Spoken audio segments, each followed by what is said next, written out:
Amazing viewers, good day to you all. Thank you so much for joining me on my channel.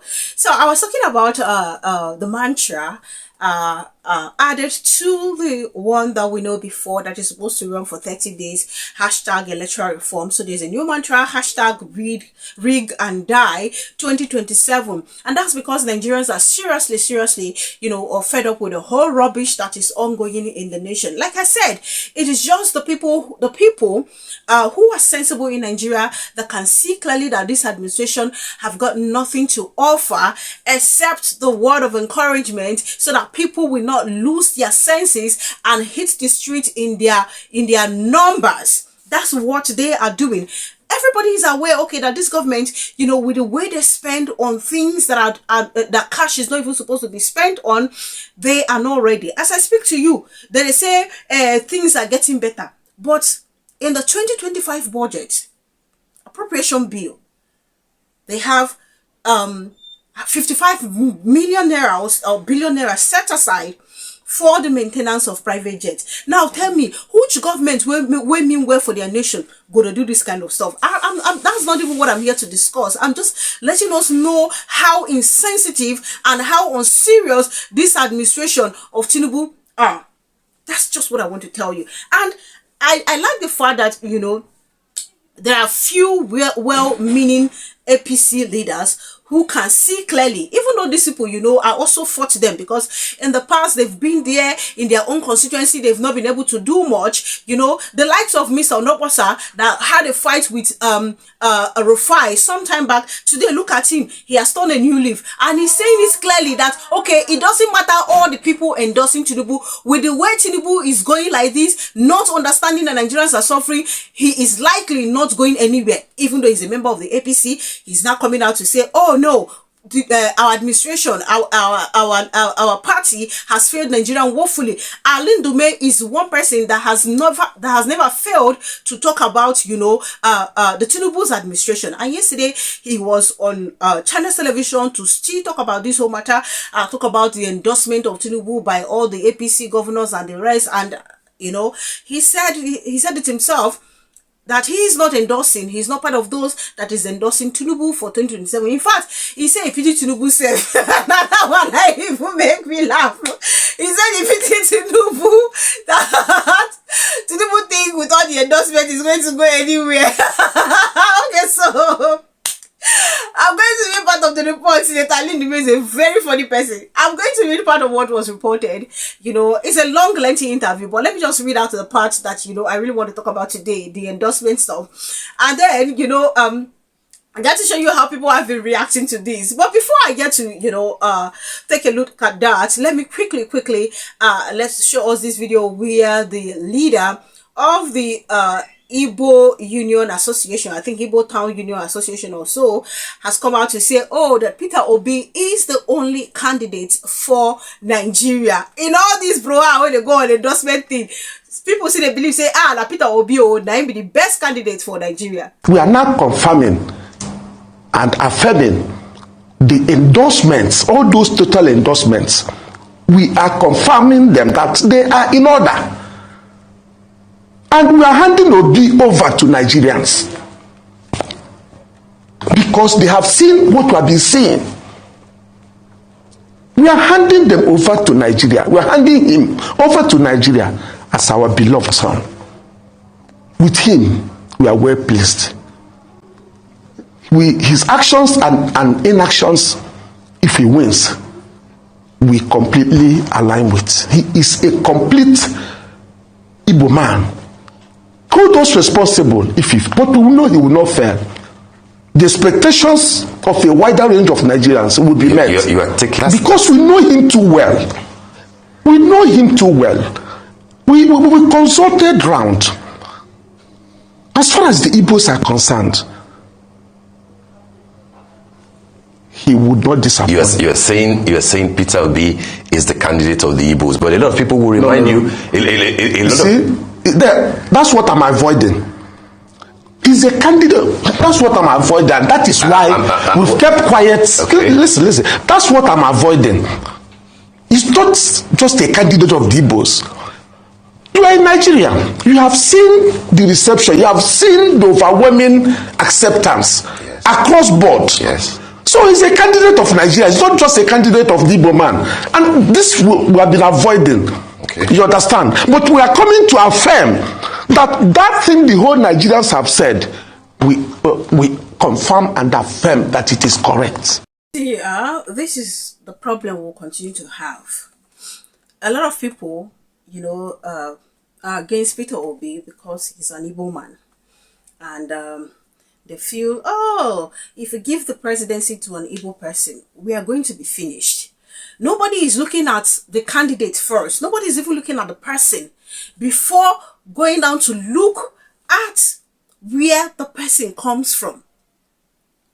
Now, even if Peter Obi is an Igbo candidate or whatever it is they want to pick, the narrative some people are trying to push, what exactly is wrong in that? Because as far as I'm concerned, we'll never even get Igbo person as president before. There has never been any person from the southeast as a president before. So if the Igbo trade union or whatever union they are want to endorse Peter Obi and see him as a potential candidate that would deliver from the southeast if made president, what exactly is wrong with that? Because I see they ask this question, this marginalization, it never tire us. It never tire us. We've had the North, how many years in power? What have we been able to get? What have we been able to achieve? I am not saying that there are no persons in the North that we do something different, make Nigeria great, or even from other geopolitical zones. But where I'm headed is, since we are so concerned about let the North rule, the North this one, the North the other one, this person, rather than focus on the character of the person, where we they? How we don't keep us? Now that's the problem with that. We seem to focus on things that are irrelevant. We focus more on things that are irrelevant, and that is why we keep having it wrong.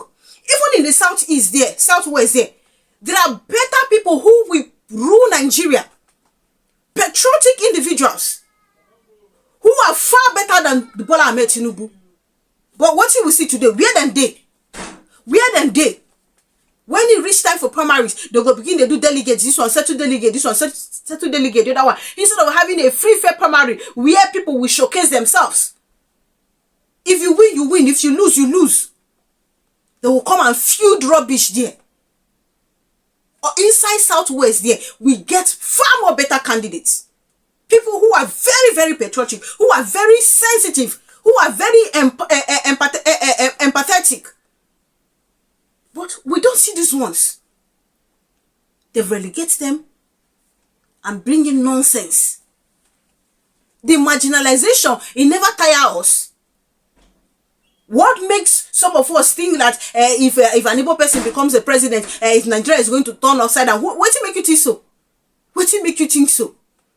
Or Nigeria will turn upside down. Maybe that if we feel the likes of Okeze Ikpeazu, the likes of Ojus Okalo, maybe the likes of you just name it. But there is no way you will feel somebody like Alex Oti, Peter Obi, and then you will go and see nonsense.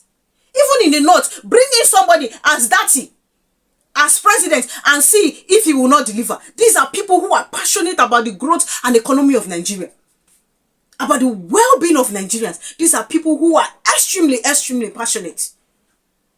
It don't reach time where we say, we suppose, they throw away the unnecessary.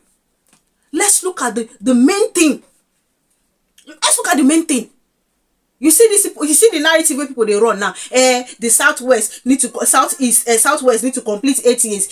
So that everything will balance. You know that kind of nonsense narrative. Even when the person is killing us here, you are telling us that there's every need for TINUBU to complete 8 years. How does that even make any sense? You not reach to wipe somebody 2 by 2 forehead. The likes of Senator Shehu Sani. Your own is let the person just do 8 years. Even when the person they turn Nigeria upside down, concern you now. Now the problem what they get be this. People leave the substance and then concentrate on the shaft. What you want they can do, what you want the shaft do, not be the substance we need. Obi, from every indication, now very good candidate. Obi, from all of them what I don't see, now one of the most passionate and patriotic person. You see him, he still like rule of law. Make things go according to law. But what are we seeing? People are busy endorsing rubbish from left, right, center. You are endorsing somebody that is killing you. Anyway, that one don't even worry me at all, safe. Like I always say it. Even before Senator Ndume came out to say he pity TINUBU, I will always say it. If all of them like, let them go and endorse TINUBU. How many of the politicians, what is their population? What is their number compared to the millions of Nigerians that will go out there to vote? Even if they bring all their immediate and extended family members to come and vote, they no go still amount to the millions of Nigerians. So the endorsement is not my problem. But it's good that Senator Ndume is alerting them now. May they know what's in they happen. And that is why I say they strategize, including strategy of denting Peter Obi's image. Let me read that part of what was reported. Senator Ali Ndume, representing Borno South Senatorial District on Sunday, distanced himself from the endorsement of Bola Tinubu for a second term in office. Ndume, who has served in the National Assembly for over 20 years, was a guest on Channels Television's Sunday Politics program. According to him, former President Goodluck Jonathan secured the endorsement of 22 governors of his party, the People's Democratic Party, in the 2015 poll, yet he lost his re-election bid to Muhammadu Buhari of the All Progressive Congress. On May 22, 2025, 22 APC governors unanimously adopted TINUBU as the APC candidate for the 2027 election. Ndume said he did not support the decision of the APC governors as things are very bad in the country at the moment. He lamented the harsh economic situation, the skyrocketing cost of living in the country, and the insecurity ravaging parts of Nigeria. Nigerians cannot see any hope. They are doubting the renewed hope, he said. According to him, he stormed out of the banquet hall of the presidential villa in Abuja when the governors endorsed the president for re-election. Ndume said, I was there, but that was not why I was there. I was there for a summit, and when I realized that it was not a summit and voice vote was put about the endorsement of TINUBU, I just left, and that does not mean I am not an APC member. The majority had its way, but few of us felt that was not right. It happened before, not once, not twice. It happened during Jonathan. That does not mean anything. Politicians are decamping, but the people who are the voters are not decamping. I hope that he would look back historically and see that the gathering of people to endorse you does not mean anything. Jonathan had 22 governors then endorsing him like was done now, and what happened? Jonathan lost woefully. A lot of money was spent, even the election was shifted, but we are not learning our lessons. I pity TINUBU, he said. Reacting to Ndume's statement, the general says TINUBU is a failure, an illegitimate failure for that matter, illegitimate and a failure, that's what he is. And they'll have Babadi saying, the Baba no pity Nigerians now, why you they pity him? Abi, the fear of Peter Obi is coming, they catch you too, on Ndume. And they will have Supreme Clerk saying TINUBU should know that no number of influencers, praise singers or rigged pools can save him in 2027. Power truly belongs to the people, and their eyes are now open. Harsh revolution of the mind. Then we have Kamado saying, meanwhile, somewhere in southern part of Nigeria, someone is arguing how can TINUBU lose in 2027 when he is the current president. I'll have William saying TINUBU was the opposition leader when the APC took power from Jonathan's PDP. He is aware that endorsements don't necessarily translate into winning elections. If Ali Ndume knows this, it's certain that TINUBU does too. TINUBU won't lose in 2027 under any circumstances. Fact. Okay, let's see about that. And then we have Mr. Casey saying, tell that useless president. That Vince saying he thinks it's to welcome governors to APC. Laugh emoji. I can tell you today that in any free, fair election, TINUBU goes nowhere. You know that now. He knows that. Even the APC, they all know that. That in any free, fair election today, TINUBU goes nowhere. Even in the one of the 2023, you know, Siam, where he waka reach? If not be INEC, where he go? if not for INEC. He knows deep down that he goes nowhere. And right now, there is already so much tension in their camp. You can see how they started campaigning 3 years ahead of election. Why? Because they saw the wave of Nigerians and Peter Obi in 2023. TINUBU know that one deep down. I know what they were saying here is that he's not Jonathan. Yes, he's not Jonathan, because Jonathan is one person that wants peace to reign. Jonathan is one person that feels like, okay, everything should be done freely and fairly. Everything should be in a free, fair manner. If Jonathan, yes, Nigerians came out in mass to vote for the APC, thinking the APC was going to bring about, you know, a really, really good turnaround. And when Nigeria saw the failure of Buhari, they decided to say, no, we are not, which prompted, you know, a change before the mandate was stolen. Yes, if you like, no accept them. You and I know all this thing. And now why you see, say, the APC camp, they restless, seeking endorsement everywhere. That's part of the reason. That's the sole reason why you see them busy seeking endorsement everywhere. It would have been a very smooth sail for TINUBU if, after stealing mandate, they do what he's supposed to do. Well, unfortunately, you know, they do what he's supposed to do. What are we seeing? Reckless spending. Constant borrowing that they cannot even give account of. You can imagine how much they won't use fixed street lights. Going by the calculation and the number of street lights, each one cost $1 million plus. I even think makes sense. How does it even make sense? And then somebody will tell me that these leaders, they mean well. This government, they mean well. They don't mean well. They don't mean well. Ali Ndume know what thing they talk about. So it is now left for Nigerians to stand still. Fight with blood, fight with sweat. As they talk now, they talk say, 2027, on one hand, voters card, on the other hand, something to use defend our vote. I run with it. It is good we prepare ourselves, because police already now APC. So there is no way they are going to help us. There is no way they will stand like this and say, no, thugs will not snatch ballot boxes. People will not be intimidated from voting. There is no way they will stop it. We know that there, some of them, whenever see videos, then they aid too in snatching of the ballot boxes. So they are not going to be of help. It is we against the APC. Now so it be. And that is something we can do. As in they strategize, now so we're supposed to strategize too. It is very, very important. David Hyundai say strategic. How did they even put it again? No? Strategic planning or something. There was a way he put it. It is very essential. I can tell you for free that there is huge tension in that camp. And that is why you see the billboard everywhere, the useless endorsement everywhere. I don't care about the endorsement though. I see the talker. You know they bother me. Now, waiting they bother me now how Nigerians go they come together. That's what bothers me. And how we can defend our vote. How we can defend our vote. There should be plan A, B, C. In case the National Assembly and the rest and even after protest they don't want to do any electoral reform.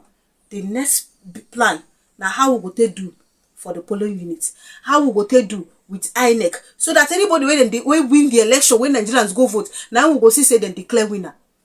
That one now they mean most important. Any other thing where APC they do, you know concern me. When they endorse they go. Their population no reach the millions of Nigerians where they suffer. So at the end of the day, it is Nigerians that will decide, just like what Ali Ndume said. Yes, just like what he said. Nigerians, rise up. You see that hashtag, Rig and Die 2027. It is very important. Thank you so much for watching. Kindly do leave your opinion in the comment section. Subscribe to my channel if you haven't done so. Click on the bell icon the moment you subscribe. That's where you get to know as soon as I upload video. Thank you so much for the love and all the support. Happy New Week, guys. Wishing you all a lovely, bubbly week ahead. Una no go spoil you. God bless you immensely. Enjoy your Monday. See you guys in my other videos.